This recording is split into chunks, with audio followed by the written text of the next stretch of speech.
Hello and welcome. Let's cheers for me. Welcome to Bolton. Welcome to the Sir Jason Kenny Centre behind me, the leisure centre named after the great cyclist. Right, let's have a look round lovely Bolton. So I'm here at the Sir Jason Kenny Centre. Let's have a look at some of the signs on the wall about his achievements.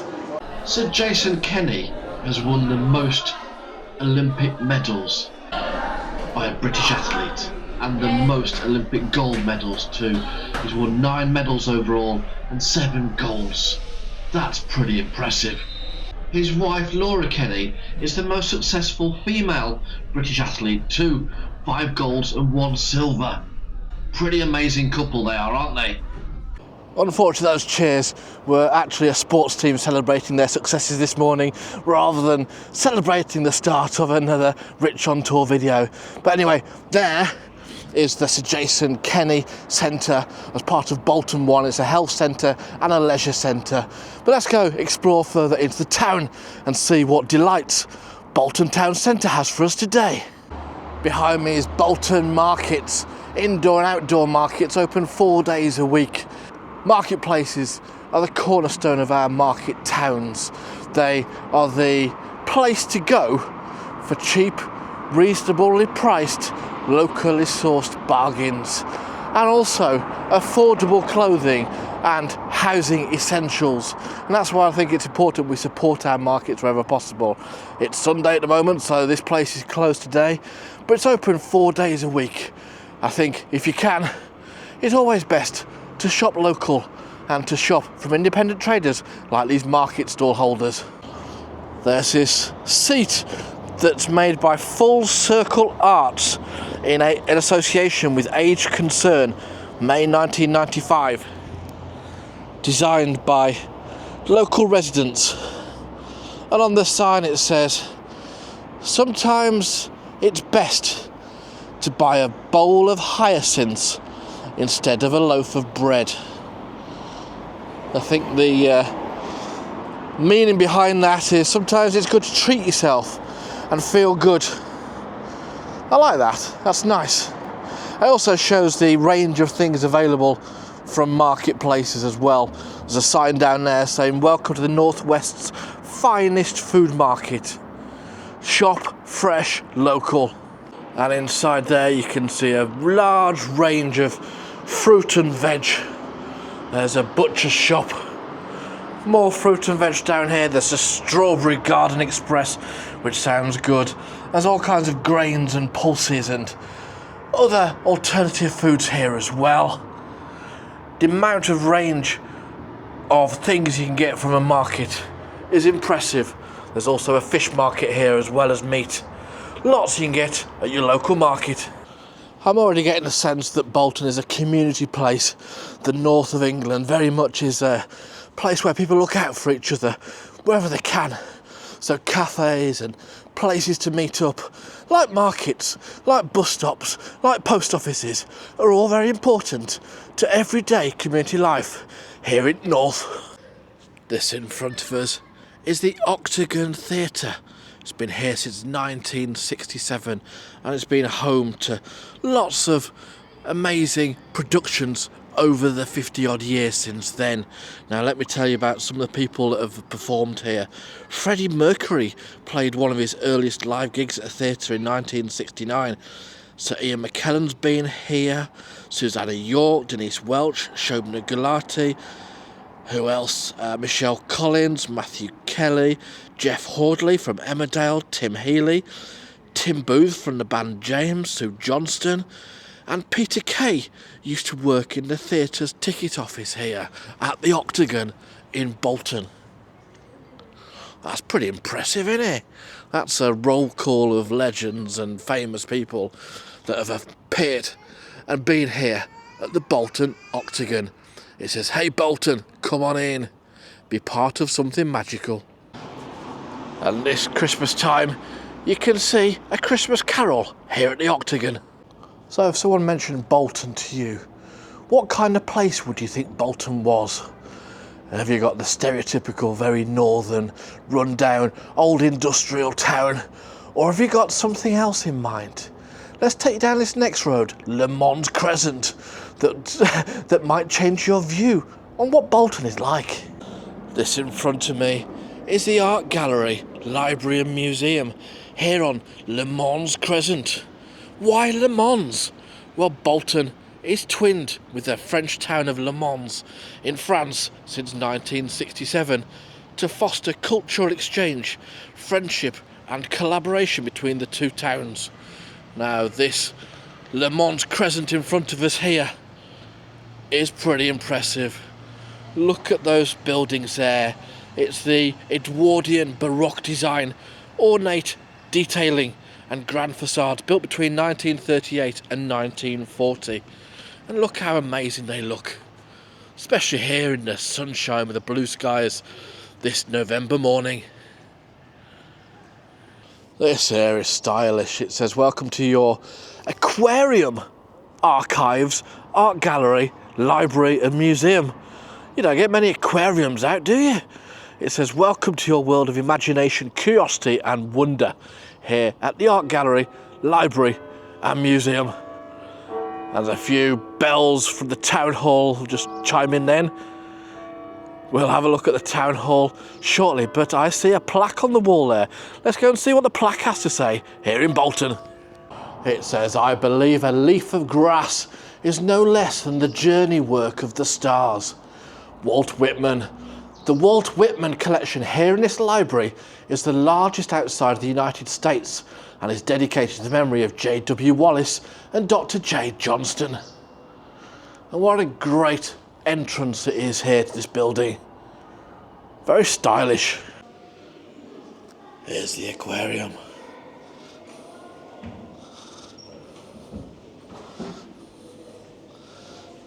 The Bolton Aquarium first opened its doors in January 1941, part of the original design of the Central Library and Museum, which opened between 37 and 47. Let's have a look at some of the fish here. I won't show all of them because you can come here and look for yourself, but these ones are the pygmy glass danio, one of the smallest fish in the world. Try and see some there a bit close up. These are used in scientific research and everything. Very important fish these are. You've got fish from all over the world, from Papua New Guinea. These are pretty cool ones from Peru.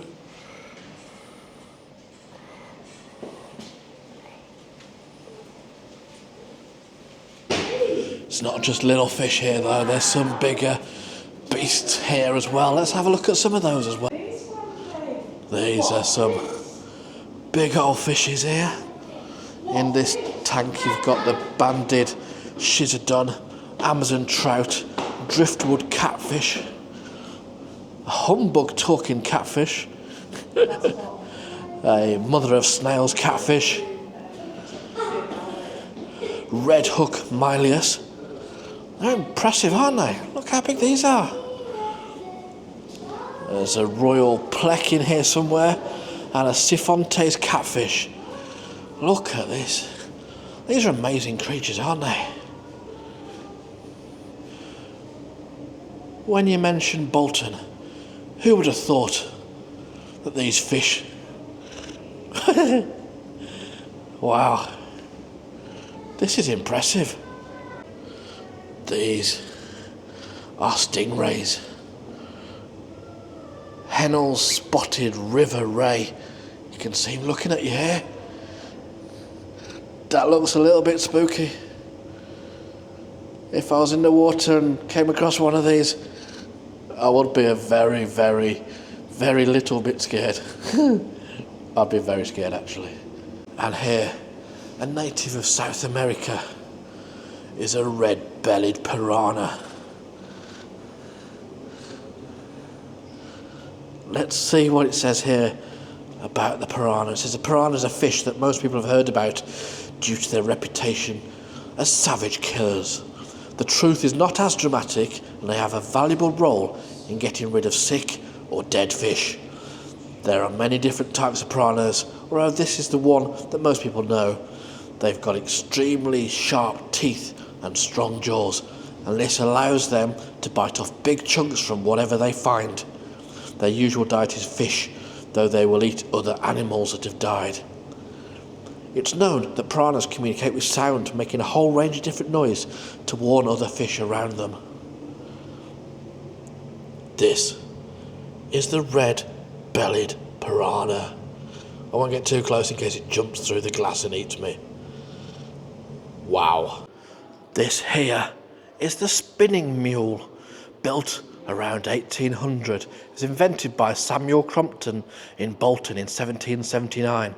This machine is the only surviving mule made by Crompton himself. In traditional spinning, one person can produce one spindle of spun cotton at a time. But with this mule, one spinner can operate hundreds of spindles together.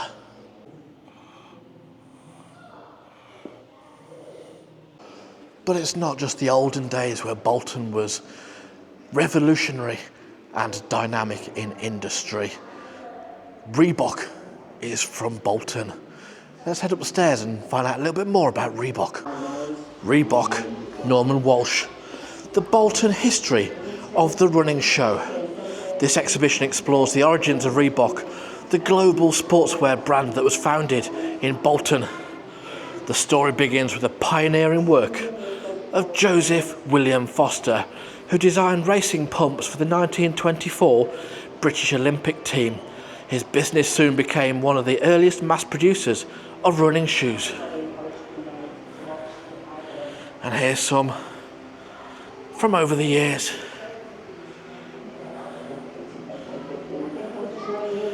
(1898 to 1958). This one's from 1909. 1948.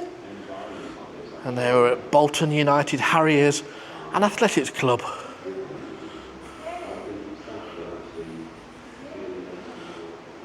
In the birth of Reebok in 1958, a new sports shoe company was launched in Bolton. It was founded by Joe and Jeff Foster, the grandsons of Joseph Foster. And this is the first offering back in the 1950s. And there's all these photographs of people. Ron Hill. Wow. There's a lot of history in these. But how are they made? So when they started building them in the 1950s, making them, they had to know all aspects of shoemaking, from pattern cutting to sewing. And they did all the work by hands. The 6 stages involved were design, the role of the production manager, pattern making and cutting, construction of the last. The last is what gives the shoe its shape, prototyping, and then production beginning. And there's some pretty impressive, stylish shoes here. Some lovely colours. In 1970s, Britain experienced a jogging boom. Joggers started taking part in short fun runs and longer. And some pictures here of that. In 1980, they started to conquer America. Keep fit videos. In 1990s, redesigning the running shoe. Something more fashionable. And then in 1990s, the Reebok Bergkamp Pro RS. Bolton Wanderers. They were sponsored by Reebok in 1990. And there's the shirt here. It's a stylish, iconic shirt. Reebok, here in Bolton. What a great building that was. The art gallery, aquarium and Bolton Museum. Let's have a wander down the Mans Crescent now, because it looks stylish. Very in suit with our channel. Let's have a wander down. This really is very pleasant.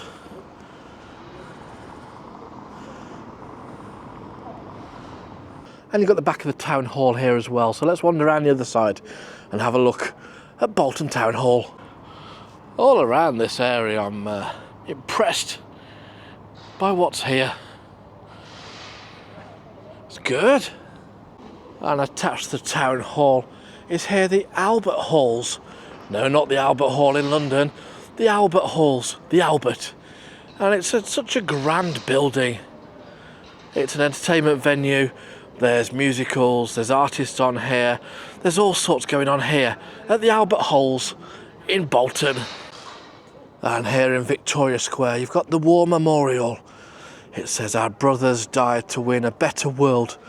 Our part must be to strive for truth, goodwill and peace, that their self-sacrifice be not in vain." And it says at the top, "Tell ye your children." It says here, this is the International Workers' Memorial. In commemoration of all those workers across the country who have lost their lives in the course of their employment. Remember the dead, fight for the living. And it's in these gardens here, next to the town hall. This is Bolton Town Hall. Look how amazing it is.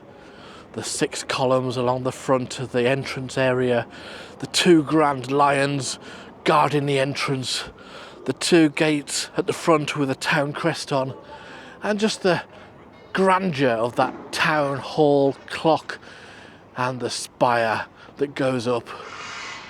The tower that goes up. It's an amazing sight. You've got the Union flag flying in the gentle breeze here this November morning. It looks very good, very stylish. And let's have a closer look at the top of there. That's a nice frieze there at the top of the columns. And then let's scroll further up. This is a thing of beauty. This is Bolton Town Hall.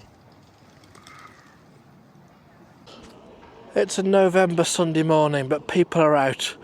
People are walking around. People are doing some shopping. People are enjoying being in Bolton. And quite frankly, why wouldn't you? Bolton is nice.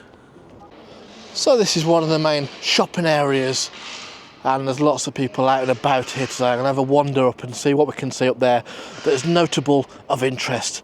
As you know on this channel, I don't go shop by shop by shop, that's for other channels. This is just showing what's different, what's interesting, what's an extra reason to come to Bolton. Here in front you've got the Bolton Interchange, the bus station, the B Network. So part of Greater Manchester, you've got the Olympus fish and chip restaurant here. And the main shopping street down here as well. Further on down here you've got the Greater Manchester Business School and St Patrick's Catholic Church down there. Let's have a wander down and see more.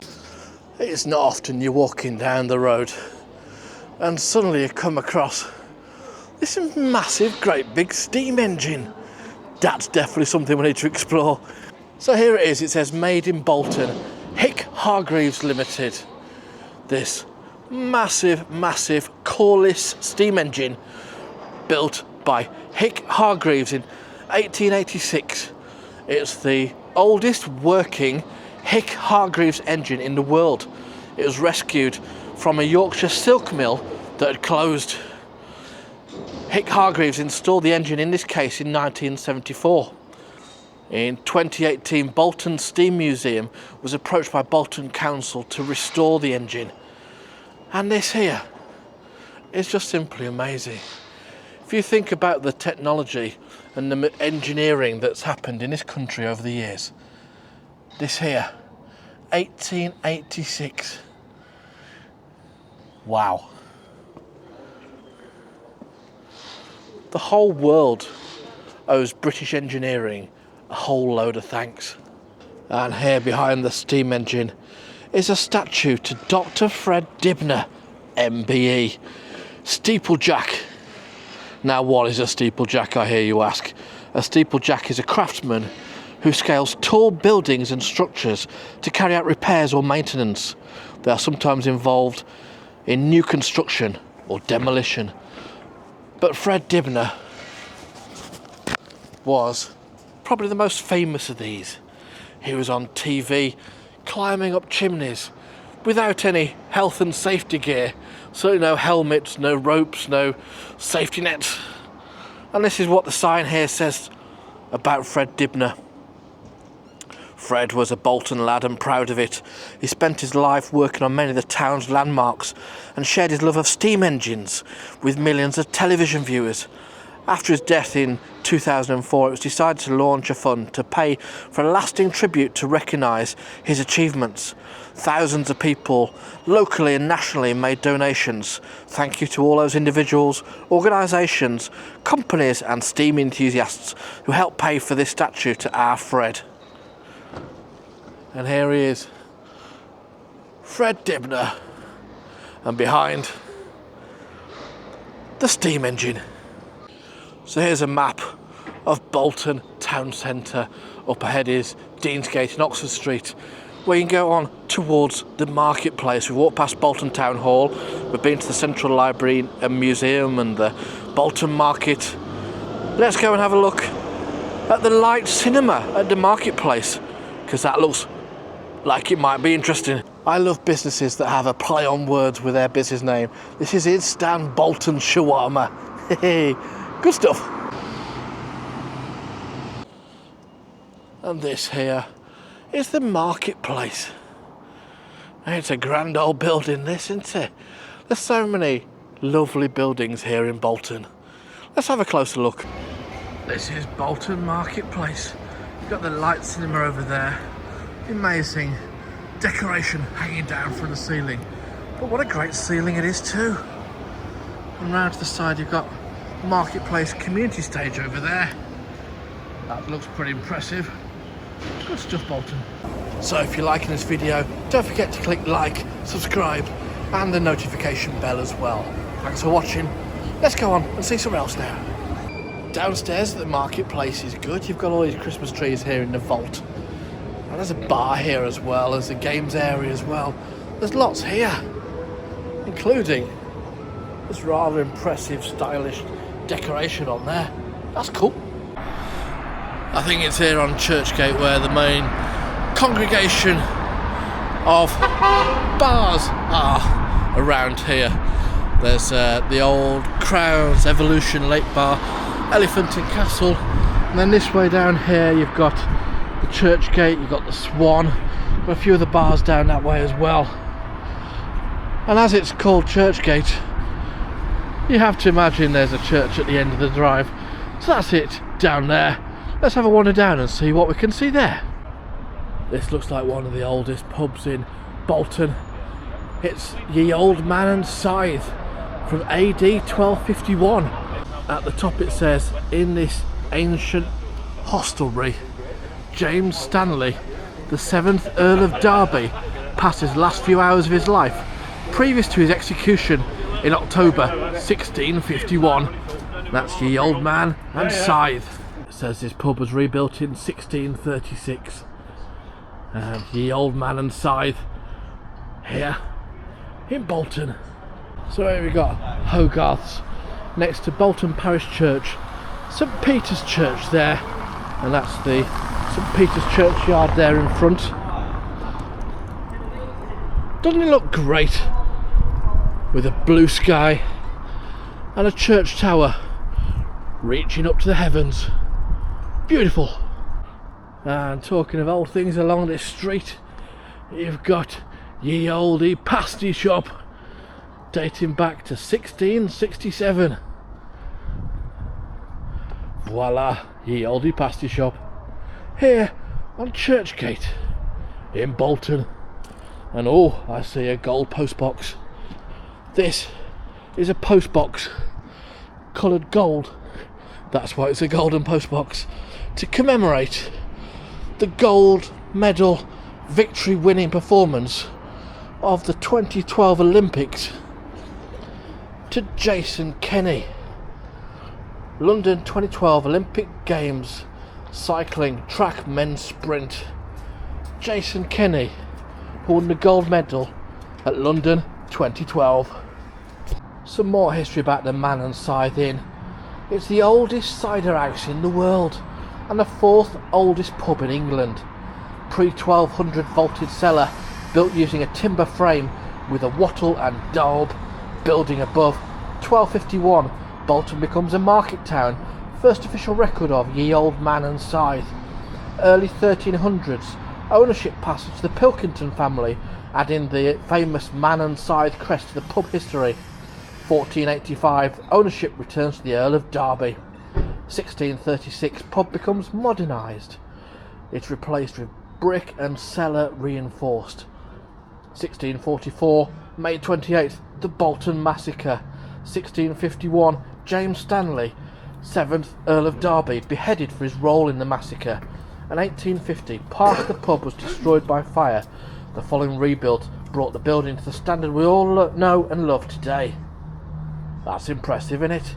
Oldest cider house in the world and the 4th oldest pub in England. Here in Bolton. Okay, who would like a television trivia question?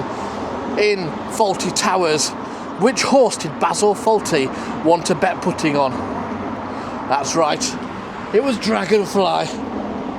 Not here in Bolton, it was in Torquay. But the Dragonfly pub here in Bolton. Remember earlier we mentioned the bloke who invented the spinning mule, Mr. Crompton. There's a statue of him here, let's have a look.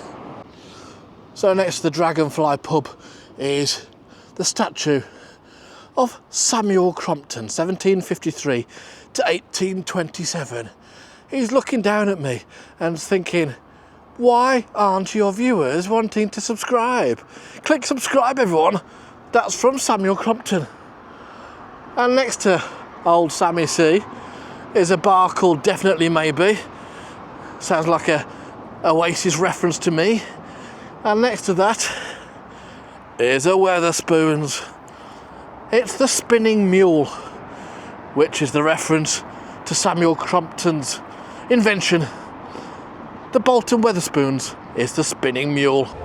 So that just about wraps up my tour of Bolton today.